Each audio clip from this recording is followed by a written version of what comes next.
Okay, Dr. Klein. So, for example, your patient has some respiratory infection. They come up to you with it. Where does it go from there? Okay, so your patient rolls into your office, or you roll up to your patient's bed, as it turns out, and they're labored breathing.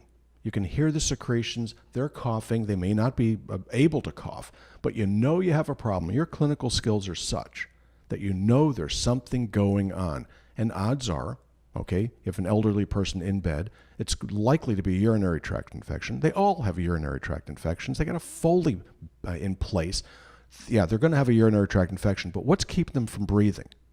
Okay, so what you're going to do is you're going to look at the situation and make a decision. The decision is going to be based upon the data that you have at hand. The better the data, the better the decision. So yeah, sure enough, you're going to go ahead and get a urine culture. DNA works best.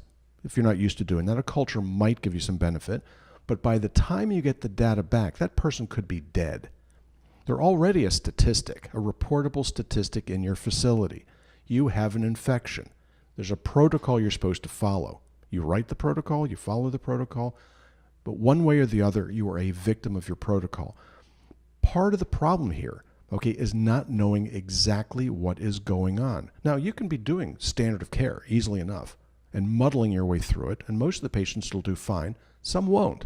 Some get really, really sick and end up being hospitalized. That is a slap against your statistics. What do? With a DNA analysis of the respiratory tract, okay, this is a procedure that takes about 3 minutes to teach somebody how to do.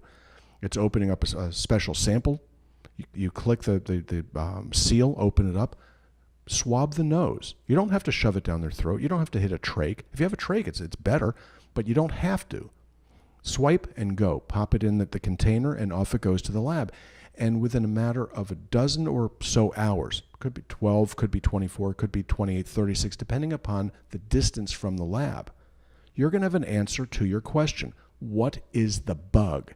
Is it bacterial? If it's bacterial, what's the nature of the bacteria? This helps you with selection of antibiotics. You think you're doing your patients a lot of favors by giving them broad spectrum antibiotics? That's brilliant. Why? Because it sterilizes the gut. Oddly enough, stool is about 80 to 90% bacteria. When you start giving people antibiotics, it kills it. Okay? Then you end up with other issues, gastrointestinal. You end up with overgrowth in the mouth, manilia, all kinds of weird things will happen, and it takes a year or two after a single antibiotic treatment to get a patient back to normal, and it's expensive. When you start giving people proper probiotics, prebiotics, and whatnot, you are spending a ton of money and wasting a lot of time. For one swab of the nose, one swab of the mouth, one swab of the trach, depending upon what the circumstance is, you're going to have the data that you need to properly choose. If you need an antibiotic, you'll have a better idea what it is. What if you need an antiviral? You think you did them a lot of good by giving them Keflex? You think you did them a lot of good by giving them Cipro? No, not at all. So what we're able to do here is to give you the capability of knowing what's going on. Different types of influenza, okay, are treated differently. Different types of pertussis are treated differently. We test for 4 different types of pertussis. So what's the likelihood your patient has pertussis? Chronic cough, 6 weeks, adult population, about 15 to 20%. So 1 person in 5 that's coughing that you think just simply has COPD is a pertussis carrier. Okay, how do you determine this? Simple. DNA analysis, you'll know within a day. Now you know what to treat and how to treat it. This is very, very cool. Does it work? Yes. Does it take special training to do the procedure? No. It takes a bit of a knowledge to understand how to operate the machinery. You know, you're not going to be looking at this thing like your finger stick glucose. It doesn't work quite that simply. But the consistency is remarkable. The cost, is incredibly inexpensive. For each strain of bacterium, the cost of analysis is very, very low, surprisingly low. So all things considered, this is a value in diagnostics. It is top drawer. It's going to differentiate you from the rest of the folks. And most importantly, okay, is it's going to decrease your reportable statistics to the federal government. They come through and they judge you. They grade you based upon how many patients are admitted, how many die of bed sores, how many die of this, how many die of that. So don't you think it might be valuable data okay, to be able to analyze what's going on with DNA and know precisely what you're doing. What's more is it's going to reduce the expense with the antibiotics themselves. They're not free either. So it's cost-effective, intelligent medical treatment. Especially like you were saying about having to pick the right antibiotics, because you can't just grab a random antibiotic. It is the specific one for the specific bug. That's typically the way it's done anyway. Okay, you come in with a urinary tract infection. Let's go ahead and give you Septra. No. No. Okay, it does not work that way.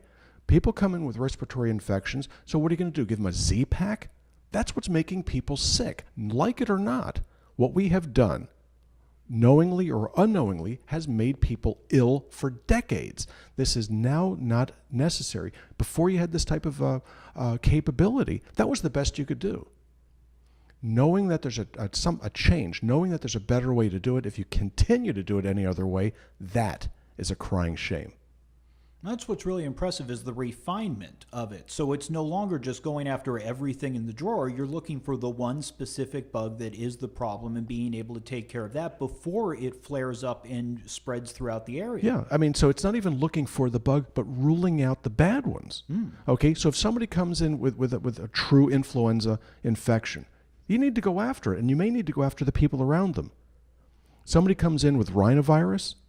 Okay, you just saved your facility about $3,000 to $4,000 in Tamiflu, okay, by not treating that patient and the 15 people on the ward and your nurses and nursing staff. So it's not just being able to pick the one to treat, but knowing what not to treat. And that's the thing that I found to be most fascinating about this. Patients coming through with what I thought was an obvious issue, and it turned out to be something entirely different. It changed the way I practice medicine far more effectively. So this is really what it's all about. Education. Learn what's available to you, how to do it, how to handle the samples, how to transport the samples, and how to retrieve the data. The data is easy. It gets sent back by fax. It may get sent back by EHR. It may get sent back by email, encrypted email. Whatever the technique is, it doesn't really make much of a difference. It could be posted in an encrypted portion of the website. There are lots of ways to get the data back. The transport could be done easily enough by using one of the phlebotomists that we have. They'll transport the sample for you. You know, we're working on another technique, which we'll bring up later after we implement. But there are lots of ways, lots of capabilities that are still on the drawing board with regards to increasing and improving your patient treatment. How do you treat patients most effectively? That's what you want to be looking for. How do you handle your paperwork most effectively? We're able to help you with that as well. Try get that out of another lab. You know, our individuals, we're trying very, very hard to give you the best service you can get, period. We're not looking to be as good as, or almost as good as, or half as good as. We want to be the best. When you strive to be the best, you have a chance of getting there. If you look for just a Me Too type of operation, marvelous. No, we're looking to be the best, and that's what we're expecting out of our staff, and that's what we're offering you. So Florida Laboratory Analysis is offering this sort of testing for facilities they don't even actually have to bring the patients in them. No. We mentioned the network of phlebotomists. They're actually able to go out to the site and take the samples there on site. Yeah, and if that doesn't work, okay, we can have it FedExed. Okay, it's the simplest thing in the world. You know, you FedEx the sample, it gets dropped off at the lab, and it's run fairly quickly. So it's an interesting approach to this sort of thing. The capabilities are enormous. The facility is there. It's been certified, it's a CLIA certified lab, so it hits all of the appropriate judgments that that you have to go through, all the hoops. You know, in order for me to do it in my office, I had to become a molecular biologist. Okay, marvelous. Okay, so I read a book, took the test, and did it. So, you know, that's not something that you have to do necessarily. Okay, but it's really helpful if you want to know the answer to a question. Okay, because I'm a telephone call away. So that is the interesting thing, is that you do have the network of support for all that. It's not just a matter of go down to your local big box chain and hand them a blood sample and go home. It's the entire operation is handled by this. Yeah, and you know, when you end up standing in line at a laboratory like that, okay, look around, okay, and just, you know, there's a reason why you want to wash your hands coming and going in those places. Okay? Oh, yeah. So the convenience of being able to do it in your facility, in your office, or in the patient's home is enormous. It's just well worth doing. And so with the DNA analysis, that's an easy one. They can get the kits and just ship them in if it needs to be done. They can be picked up by the phlebotomist if that's better, or they can be FedExed in if that's the appropriate approach to that patient. If you have an emergency, okay, or if you have an assisted living facility, okay, where time is of the essence. You've got somebody in their 80s, okay, they're already ill, they're already bedridden, they're already problematic. You really don't want to be wasting a bunch of time, because time is not your friend there. You have an ulcer of the skin, okay, so you can take a guess as to what it is. You can swab that thing and it'll probably come back as a mixed flora infection, but it's really very helpful to know what the active bugs are. When you send a sample to the lab and the bacteria die, do they grow on an agar plate? The answer is no. When you take a blood culture, you had to run those things to the lab, okay? So, as an intern, you drew the blood samples, and you ran to the lab because they had to be warm when they got to the lab in order to be of any value whatsoever. Do you really think that happens now? The answer is no. You can't even get a warm meal for your patient in the hospital anymore, let alone getting a warm sample. Stool samples have to be warm in order for them to work. Now think about that for a second. It gets back to the pizza model. You have 9 to 15 minutes and it starts to cool.